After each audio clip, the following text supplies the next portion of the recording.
Hey, good morning, y'all. Josh of Severe Weather. Happy St. Patrick's Day to you. Apologize for getting this out a little bit later. I may have stayed up pretty late last night watching my team play in the tournament, and I hope you guys did a better job of predicting the tournament winner than I did because my Arizona Wildcats bracket didn't end up too well. So when your champ loses in the first round, stick to weather. All right. Anyway, let's talk about some big changes coming in the temperature department and some severe weather as well.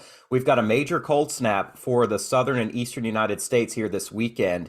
And if this were January, some of these temperatures would also be below average, but it is the middle of March, and I think we're all about ready to kiss winter goodbye, whether or not you got any snow. And trust me, I know a lot of y'all did not see any snow, but we're going to see some major temperature departures from average here right through the weekend, especially in Texas and across the central part of the country. And that is going to spread eastward. While the only place that really isn't going to participate in winter will be Florida, and really the southern half of Florida. Northern Florida is going to be a lot chillier. Out west, we do warm up some on the west coast, and things are actually going to turn a little bit quieter for a couple of days. As you all can see, the watch and warning map is pretty quiet over the western U.S. for the first time, but I do expect that will again change as we get to next week. We've got another active stream of storms expected to move in off of the Pacific Ocean next week. So right now, we do have various winter storm warnings and advisories for parts of the upper Midwest. We have a big storm in progress over Lake Superior and into Ontario, Canada. We also have advisories for Southwest Texas. The mountains all the way down into Mexico are looking at the potential for some accumulation of snow over the weekend. A little bit rare to see that in March, but nonetheless, with this cold air driving south and moisture going up and over the top, we are going to see some snow across parts of New Mexico and Southwest Texas. We have a wind advisory for most of central and east Texas and Louisiana, freeze watches and warnings across parts of the mid-south here, and likely we will see some severe weather through this afternoon over the central and eastern Gulf states as well. So not a super active day across the U.S., but we are going to certainly have some drastic changes coming and some wind to talk about as well. From pivotal weather, here is the GFS surface chart. You can see low pressure over Lake Huron spreading northeastward, and it's a deep storm. So we are going to see quite a bit of wind, quite a bit of snow, some blizzard conditions here, particularly on the Canadian side of Lake Superior. So places like Thunder Bay, Marathon, and Sault Ste. Marie looking at some intense amounts of snow. Parts of northern Maine also picking up a little bit of snow, but there's a lot of mild air coming up the east coast.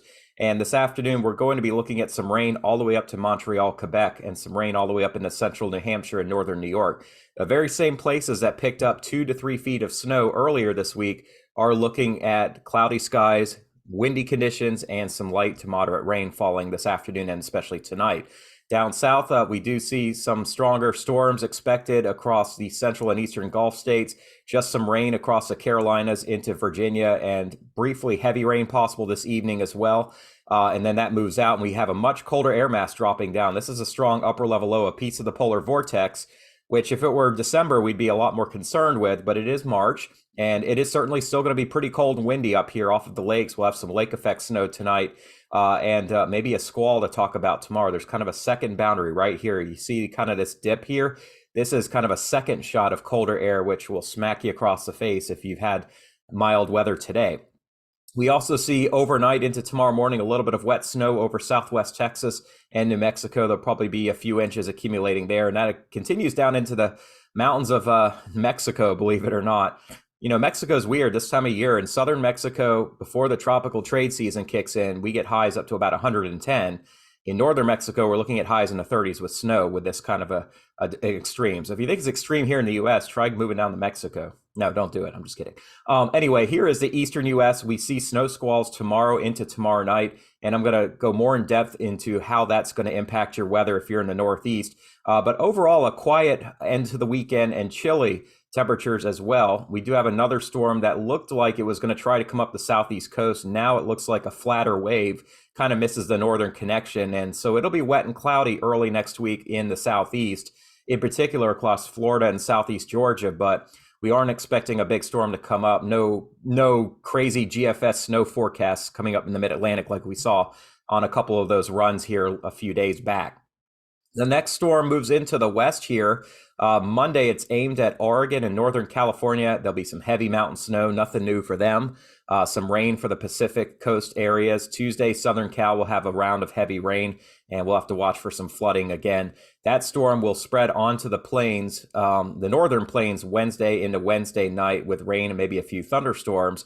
Another piece behind it looks to produce a more robust outbreak of rain and potentially some tornadoes, it looks like here Thursday afternoon and night, and maybe a major outbreak of some tornadoes, depending on how this plays out. The GFS has trended in a direction where a second disturbance behind it could produce maybe more significance. You see kind of wave one and then wave two over here.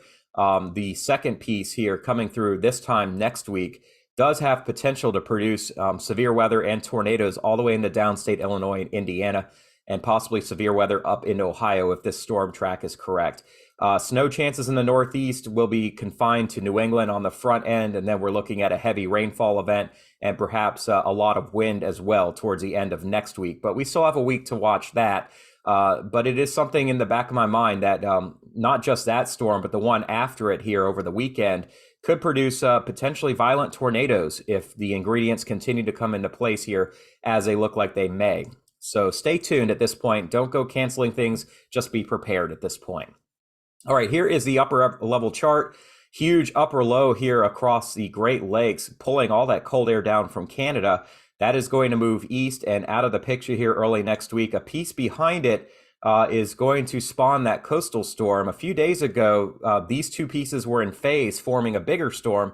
Now you can see they're out of phase. So the northern branch and the southern branch do not combine to form a significant storm. And that is going to mean really not much to worry about here. If you're in the Eastern U.S., it's going to be pretty much chilly and dry for the start of next week. Here's our bigger storm in the Western Pacific Basin on Wednesday. And you can see an intense trough cutting through the plains here Thursday and Thursday night. You see all these red colors out ahead. These are vorticity maxima, which can indicate higher thunderstorm tops all the way up to 30,000 feet. So obviously the GFS is trying to pinpoint some potential severe weather and heavier storms as well, all the way up into the Great Lakes here. That moves through on Friday and Friday night into the Eastern U.S. The bigger one comes through, it looks like, on Sunday, and this has the shapings of potentially a major outbreak of severe weather if it's right. But again, I do not put 100% of faith into a GFS run 8 days out. I am seeing trends, though, that are certainly concerning. But at this point, all I'm really asking is that you just be prepared. And I'll have more videos talking about that as well. You all can see how dry this air mass is. Look at all these browns. That brings down cold Arctic air all the way to the Gulf Coast here over the weekend, except for Florida. That dry air stays in place and fends off any storm systems. We have a bit of ridging coming back into the picture here Wednesday and Thursday in the east, but you can see moisture is already quickly building up into the plains on Tuesday night and Wednesday. Texas and all the way up into the lower Ohio Valley sees moist air getting drawn quickly northward here with our lower level jet. And the first storm shears out into the northeast on Friday and will leave moisture behind on the Gulf Coast. The next storm will have perhaps a bigger push of moisture coming in at the lower levels and faster winds as well. And this, to me, indicates Sunday evening, a very active night with severe weather across Texas and then spreading east into Dixie Alley here. And that may continue all the way into Florida and the Carolinas and Virginia here next Monday, or the week after Monday, I should say, on the 27th. So stay tuned on that. All right, so shorter term, we're looking at rain this afternoon into tonight across the eastern United States. Some stronger storms possible on the central Gulf Coast. I do not think it's going to be a repeat of yesterday's weather in the Metroplex, where we saw some supercell storms kind of initiating out ahead of the cold front. Things kind of blossomed a little bit quicker than they looked like they might, and so we had a lot of tornado warnings and a lot of big hail in the Fort Worth and then Dallas areas yesterday afternoon, right around the time everyone was trying to leave work. But fortunately, that storm is gone. It's not going to look anything like it did yesterday. We're just going to have some rain and embedded thunderstorms on the southeast coast tonight. Probably looking at about 8 to 10 hours of rain for most places from South Carolina up into southeastern Virginia. Tomorrow should be dry. It'll be a cloudy, coolish morning for many folks. Florida is going to see some wet weather, especially in the morning in northern Florida, then spreading across central Florida. Notice how this front does not cleanly clear all the way down. It runs into a ridge, and so northern Florida is going to be wet and cool over the weekend. We do need some rain, of course, but it's not going to be pretty out there. And then look at the Northeast and Great Lakes. We do have an intense disturbance that's going to bring some potentially snow squalls across the Great Lakes and into the Northeast here, starting Saturday in the morning hours here, and then expanding all the way into Saturday night, early Sunday across the eastern lakes into New York State before that lifts out of here Sunday afternoon. A slight chance for severe weather. It's not going to look like yesterday. We don't have a threat for hail, but we could have isolated tornadoes, mainly across southeastern Louisiana towards Plaquemines Parish, and then heading up into southeast Alabama and the western Florida Panhandle, and clipping southwestern Georgia all the way to about Bainbridge. So be prepared for that, especially this afternoon into early tonight. Maybe a bigger chance, though, we see some wind damage in this region starting this morning and around lunchtime here in south central, southeast Louisiana, and then expanding east into Alabama and western Florida this afternoon and towards Tallahassee and Bainbridge tonight. Things should quiet down tomorrow, but I will show you the NAM radar, forecasted radar, and you can see things aren't as active this morning. This is about 8 in the morning, but watch southeast Louisiana. We still do have to keep an eye on things here with our boundary. And you can see the NAM is starting to spin up some storms out ahead of this area ahead of the squall line. You have to kind of keep an eye on some of these here in western Florida into southern Alabama this afternoon around 1, 2 o'clock. And it looks like things will kind of maximize themselves around 3 to 4 o'clock. And then we still have a broken squall line with embedded supercell storms in it into this evening in southwestern Georgia and right around Panama City, spreading into Apalachicola around dark tonight. And then this evening, this is around 11 o'clock Eastern near Tallahassee, midnight, and then 1 a.m. We still do potentially, according to the NAM, have some slight risk for some severe weather, although things should be quieting down. Up in the north and east into the Carolinas, eastern Carolinas, we'll see rain and maybe there'll be some rumbles of thunder, but I'm not expecting severe weather across this region. Just not enough instability in play for that to happen. As we get into tomorrow, it's going to be wet across northern Florida. It's starting to dry out in the Carolinas. A lot of cloud cover, though, spreading eastward. We'll have some light showers over the central and eastern Gulf states, maybe some heavier rain around the Big Bend of Florida here tomorrow evening. And then North Florida is going to stay wet and chilly here. Quite a drastic flip in the weather pattern here if you're in northern and then central Florida. I don't think we'll really see severe weather at that point, though. Let me see if I can scroll this down just a bit for y'all. Okay, so let's take a look at Florida. I don't do that enough in my videos because honestly, it hasn't been too active in Florida, but this is 6 o'clock this evening and we have to watch for a few stronger storms moving through the western panhandle. 7, 8 o'clock around Panama City, and then towards Tallahassee, we're looking at potential severe weather right around midnight here. So something to keep an eye on, maybe a slight chance for a tornado, but strong winds are what I'm most concerned with here. And then as we get overnight, this storm system clears the panhandle and then moves into northeastern Florida. And tomorrow is going to be wet and stormy across much of Florida. It could be quite chilly as well. And I'll show you that in a little bit here. But most of this weather stays north of I-4 through tomorrow and tomorrow night, just cool and wet. But then we could see a few thunderstorms moving across the peninsula here during the day on Sunday. You can kind of see some of these cellular storms here. Just something to keep an eye on here in southwest Florida. The rain is actually kind of welcome. I hate that it's coming on the weekend when many vacationers are going to be down in Florida, but for locals in South Florida, we've had wildfires, we've had warm weather. We really didn't have a winter, so this is going to be somewhat welcome and needed rainfall that it is coming in. And here are the amounts of rain that we're looking at over the next 60 hours. Over an inch around Gainesville, maybe up to 2 inches around Jacksonville. South Florida, we're not going to see a lot, but you can see there's some coastal convergence, so we could squeeze out a few tenths. Around Miami, Key West could see a little bit of rain as well. Southwest Florida, we may see locally an inch or so of rain. Some higher spots here in the Fort Myers area could see over an inch. You do need the rain, but I know a lot of y'all are still cleaning up from Hurricane Ian last fall, so I'm keeping that in mind, and you guys are in my prayers if you're watching from down there. I know that that could be a problem for you. So just know that y'all are in my thoughts. You need the rain, though. We don't need wildfires destroying places that have had hurricane damage, but we definitely do need some rain for the overall picture. Temperatures here in Florida are going to get a lot cooler after a warm day today in the 70s. You see the front that is slicing right through the peninsula this evening, and then overnight tonight turning sharply colder. And then tomorrow in northern Florida, we are going to stay in the 50s and fall back into the 40s in the evening. We're not going to see a freeze in Florida due to that cloud cover, but we are going to see a drastic change. And Sunday morning temperatures in Orlando, 48 degrees. If you're taking your family to Disney this weekend, Saturday could be wet and stormy. Sunday is going to be just a crappy day. I mean, look at that. Mid 40s in Tampa Bay. Get out of here. I'm actually happy I'm in North Carolina. It's going to be a cold morning Sunday, but at least we're going to see some sunshine and somewhat decent temperatures. In Florida, you're just not going to win. You got to go to South Florida to see the warm weather. Look at this boundary here. 64 around Jupiter, Port St. Lucie, 80s in Miami and Key West. That's quite a front for you guys there. All right. So the Northeast, we see rain moving through. This is not going to be anything too crazy. It's just going to be a windy afternoon and milder temperatures. The front moves through here around 9 o'clock this evening and then moves through Long Island and Massachusetts overnight tonight. And then it turns colder. And here's what I'm more concerned with for you guys in the Northeast. Kind of see this round of snow moving through Ohio here in Southeast Michigan and Southwest Ontario. It does look like it could pack some punch with it, kind of a bit of a squall here, moving right through Western PA and then into West Virginia, Southeast Ohio here. This is right around lunchtime tomorrow. And then this is around 3, 4 o'clock in the afternoon. If you're traveling on I-80, if you're a trucker, do be prepared for whiteout conditions. Same goes for the Pennsylvania Turnpike here and even 68 in Maryland. So this squall line could try to hold together all the way over to about Scranton and the Poconos before it kind of fades.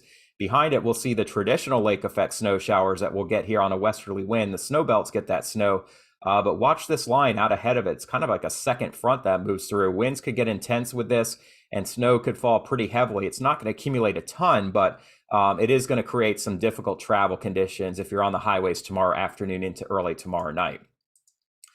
And I'll show you snow totals from that. Obviously, we're going to have some snow in Maine and then up in Canada, but from this lake effect, we could see a few inches accumulating, maybe up to as much as 8 inches, most of that coming tomorrow night into Sunday morning.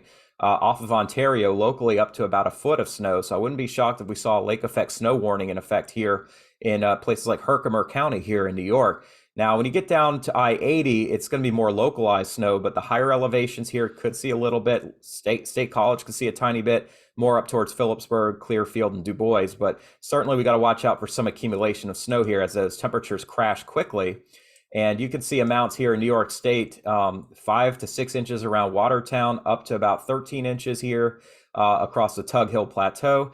And even here south of Buffalo, we have the potential to see anywhere from 3 to 6 inches of snow, locally higher amounts. So something to watch out for here tomorrow afternoon and tomorrow night.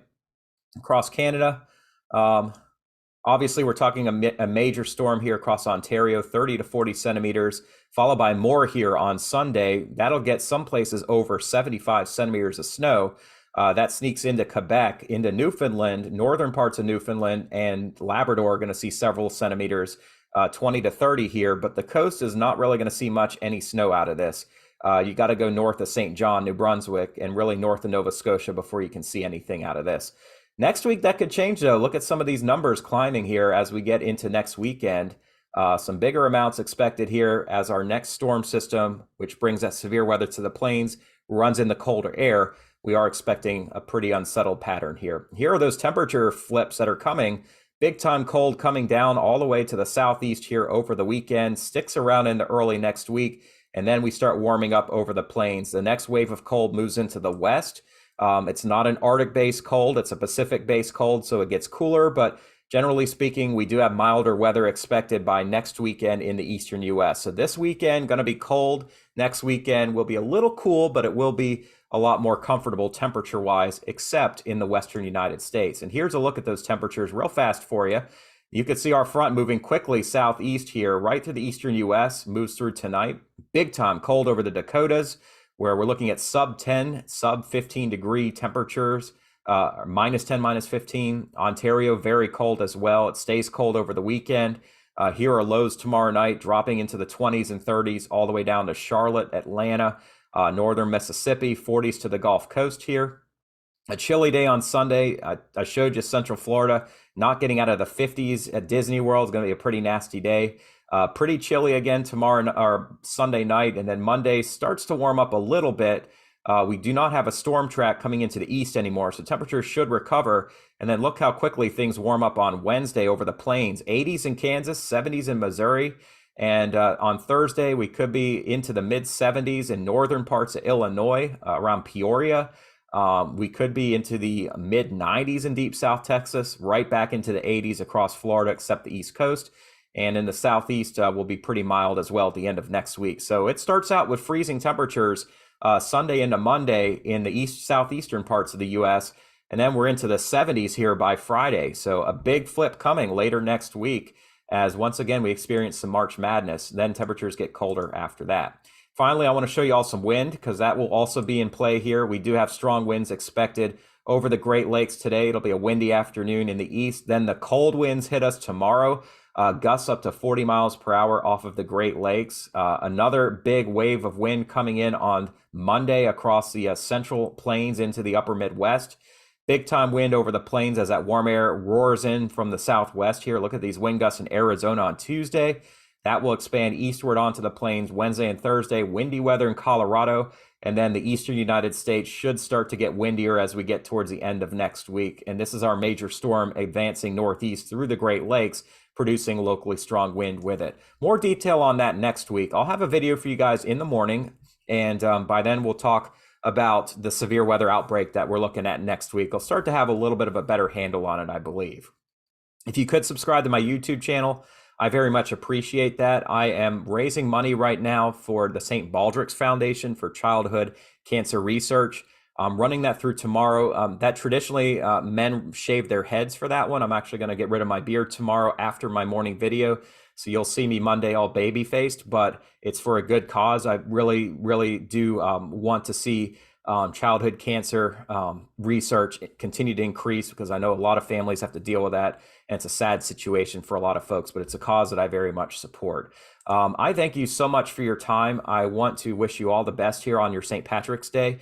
I'll say an Irish blessing for you. As always, I'm happy to pray for you or over you.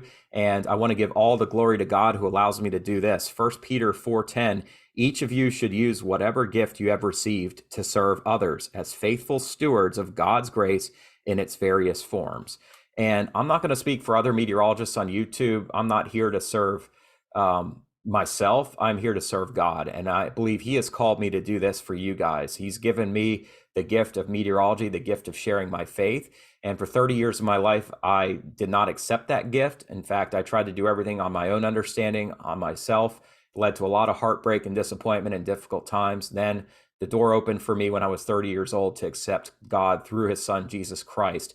And it took me about 10 years. I'm going to be turning 41 here soon, but I have that gift where I can serve others through YouTube, but I'm also very much happy to encourage you to share my faith with you. And if you're not a believer, please don't take that the wrong way. I'm not throwing the Bible at you. I'm not putting up posters with verses on it, hail and brimstone. That's not my goal. My goal is just to serve the greater kingdom here by sharing what matters the most to me, and that is my faith. So I really appreciate y'all's time today. Hope you have a great end to the week, and I'll talk to y'all again in the morning. God bless you.